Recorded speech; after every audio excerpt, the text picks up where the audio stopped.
नहीं, वो बात तब है जब हम दोष दर्शन अन्य पर करते हैं। जैसे गुरु का शिष्य पर दोष दर्शन करना, पिता का पुत्र पर दोष दर्शन करना, ये अनिवार्य है। राजा का अपने मंत्रिमंडल में संशय वृत्ति से देखना, ये अनिवार्य है।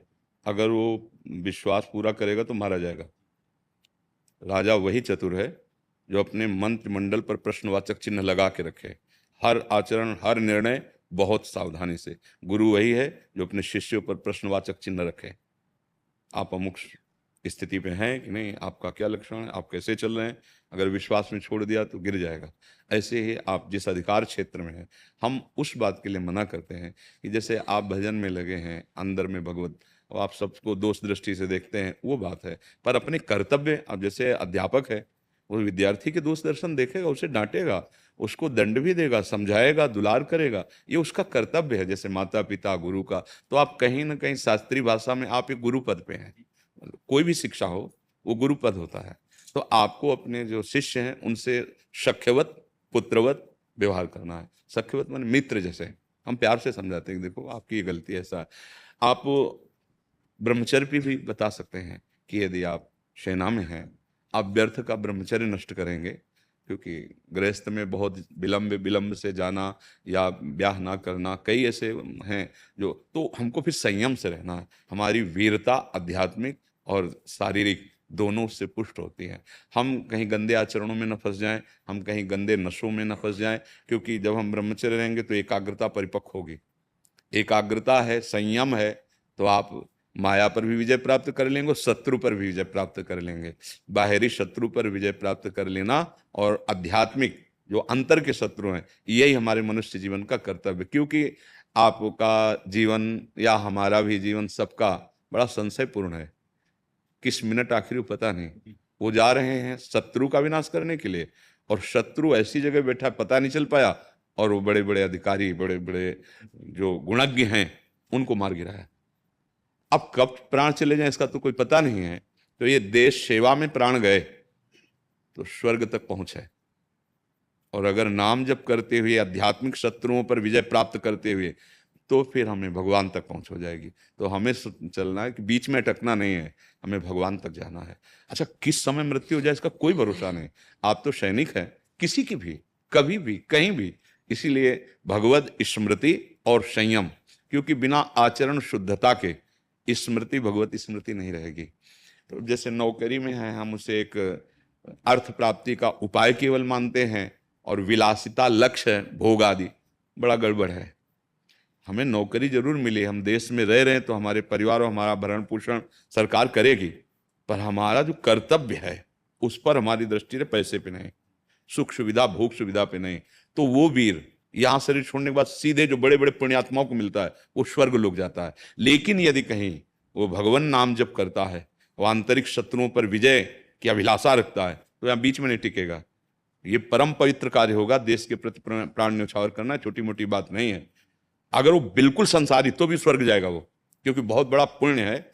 युद्ध क्षेत्र में भगवान ने स्वयं कहा है कि अगर शरीर छूटा तो स्वर्ग मिलेगा, और अगर जीत गए तो ये राज्य मिलेगा। पर अगर माम स्मर युद्ध चे, मेरा स्मरण करती है तो मेरे को ही प्राप्त होगा। तो ये हमें ध्यान रखना है कि अपने मित्रों को, अपने परिवार को, या अपने जो अनुगामी जन हैं, उनको दोनों बात का उपदेश करना है। निशाना शत्रु पर अचूक, बाह्य भी और आंतरिक भी है। अले बाह्य निशाने पे वास्तविक प्रवीणता तभी आती है।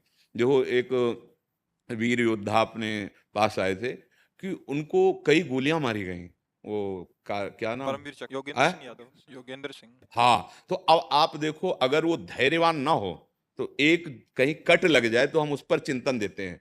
हम उसको इसीलिए संतों की तरह प्रणाम करके उसका स्वागत किया था कि विजय के लिए, हमारे देश की रक्षा के लिए जर्जर हाथ हो गया, गोलियां लग गई, खून निकल रहा है, पर उस बहादुर ने विजय से प्राप्त की। ये धैर्य बिना, और तभी देखो उसके अंदर सात्विकता, भगवत भाव भी है। तो हम ये चाहते हैं कि हमारा हर देश का नागरिक, चाहे जिस डिपार्टमेंट में हो, वो आंतरिक शत्रुओं को पहचाने। तो हम प्रणाम करते हैं, वो संत से कम नहीं है, क्योंकि अपने जीवन को समर्पित कर देना परहित के लिए, ये सबसे बड़ा धर्म है। परहित सरिस धर्म नहीं भाई। अगर ये जवान अपने प्राण समर्पित न करें तो हम देशवासी चैन से सो नहीं सकते। बोलबाला हो जाए अधर्म का। ये बहुत बड़ी सेवा, मतलब बहुत बड़ी सेवा है। जब आप सोना चाहते हैं और सो रहे हैं आराम से रजाई ओढ़ के, उस समय वो हर कष्ट सहते हुए जग रहे हैं। परिवार से दूर रहना, सांसारिक सुखों का त्याग करना और मृत्यु का हर समय भय उपस्थित रहना। हमें चाहिए अपने भाइयों को, अपने मित्रों को, अपने अनुगामियों को सत्य का परिचय दें। देश भगवान का स्वरूप है, हम इसकी रक्षा के लिए प्राण रूपी पुष्प, 5 प्राण जैसे नहीं कहे जाते, हम ये 5 प्राण प्रभु के चरणों में समर्पित करते हैं। अब हम गला कटा सकते हैं लेकिन देश के विरुद्ध आचरण नहीं हो सकता। ये बात आ गई ना तो स्वर्ग आपका पक्का। और उस समय में भगवत स्मृति युक्त रहूंगा, चाहे जितना संकट का समय हो, तो भगवत प्राप्ति निश्चित। बस केवल चिंतन का हिसाब, तो ब्रह्मचर्य पर भी, क्योंकि जैसे व्यर्थ में क्यों जीवनी शक्ति नष्ट करे।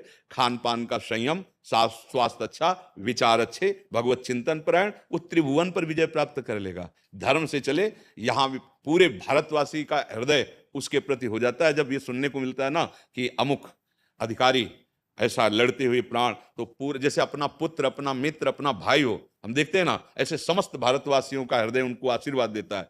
पूरा देश उनके लिए अपनापन रखता है। तो भगवान सबके हृदय में बैठे, अर्थात उसकी उत्तम गति होगी। तो हम ऐसे विचार, भागवतिक विचार जो आप सत्संग में सुन रहे हैं, उनको आप परस्पर वार्ता रूप में दीजिए। और ब्रह्मचर्य एक अपार सामर्थ्य है। लौकिक सिद्धियां, पारलौकिक सिद्धियां सब इसमें टिकी हुई हैं। हाँ, गृहस्थ में जाए, संतानोत्पत्ति रूपी क्रिया भगवान की पूजा मानकर सृष्टि की, कोई परेशानी, पर व्यर्थ में, पर उसको व्यभिचार में या उसको उद्दंडता में, तो ऐसे संयम का बर्ताव करे तो हमारे हृदय के भी शत्रु नष्ट होंगे और बाहर के भी शत्रु। गुरुदेव, 2 पंक्तियां आपके चरणों में समर्पित करने का बोल सकते हैं। गुरुदेव द्वारा दिया हुआ नाम लेकर अपने कर्तव्य का निर्वाह करते हैं।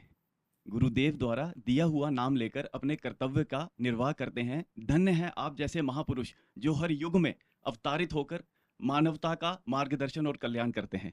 आपने गुरुदेव, आपने बहुत सरल कर दिया अध्यात्म को हम जैसे अज्ञानियों के लिए, जिनको कोई पता ही नहीं था। नहीं, वास्तविक हमको ज्ञान नहीं है, प्रभु बुलवाते तो बोल देते। मैं जब छोटा होता था तो मेरे दिमाग में आता था कि प्रभु कैसे होंगे, आंखें कैसे, आप प्रभु हैं मेरे लिए गुरुदेव। आप आपने अध्यात्म बहुत सरल कर दिया। बहुत अभी दारू मांस देखने का मन नहीं करता।